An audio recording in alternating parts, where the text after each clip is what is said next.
আপনারা যদি নিজেদের মধ্যে ভেদাভেদ ভুলে একসাথে কাজ না করতে পারেন, নিজেরা যদি কাদা ছোড়াছুড়ি করেন, মারামারি কাটাকাটি করেন, এই দেশ এবং জাতির স্বাধীনতা সার্বভৌমত্ব বিপন্ন হবে। আমি আজকে বলে দিলাম, নাইলে আপনারা বলবেন যে আমি আপনাদের সতর্ক করিনি। আমি সতর্ক করে দিচ্ছি আপনাদের। এই দেশ আমাদের সবার, আমরা সবাই সুখে শান্তিতে থাকতে চাই। আমরা চাই না হানাহানি, কাটাকাটি, মারামারি। সেই উদ্দেশ্যে আমি কাজ করে যাচ্ছি, আমরা কাজ করে যাচ্ছি। আমাদের সেনাবাহিনীর প্রতি আক্রমণ করেন না। একটা কমন জিনিস আমি দেখতে পাচ্ছি, সেনাবাহিনী এবং সেনা প্রধানের প্রতি বিদ্বেষ কারো কারো।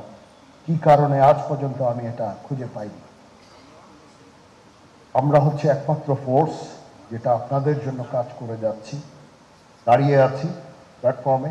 Of course navy and air force, navy chief আবার মন খারাপ করে করছে, navy air force all we all আমাদেরকে সাহায্য করেন, আমাদেরকে আক্রমণ করেন না, আমাদেরকে অনুপ্রাণিত করেন, আমাদেরকে উপদেশ দেন। কোনো একটা সমস্যা হয়ে গেলে আমি নুরুদ্দিন স্যারের স্বর্ণপন্ন হই এবং উনি আমাকে উপদেশ দেন।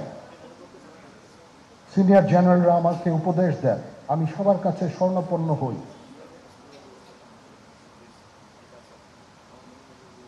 আমাদের প্রতি আক্রমণ করেন না, উপদেশ দেন। আমরা অবশ্যই ভালো উপদেশ গ্রহণ করব। আমরা একসাথে থাকতে চাই এবং দেশ এবং জাতিকে এগিয়ে নিয়ে যেতে চাই। সবাই ভালো থাকবেন। কর্নেল হকের প্রতি আন্তরিক কৃতজ্ঞতা। উনি আমাকে সুযোগ করে দিয়েছেন আজকে এখানে আপনাদের সাথে এসে কথা বলার জন্য। তো মন খুলেই কথা বললাম। এতদিন যে কথা মনের মধ্যে ছিল সবসময় প্রকাশ করতে পারি না, প্রকাশ করাও যায় না। আজকে প্রকাশ করে ফেললাম। আমি জানি না এখানে অনেক মিডিয়া আছে, মিডিয়া না থাকলেই মনে হয় ভালো হতো। সবার সামনে আমি আমার মনের কথাটা প্রকাশ করে ফেললাম।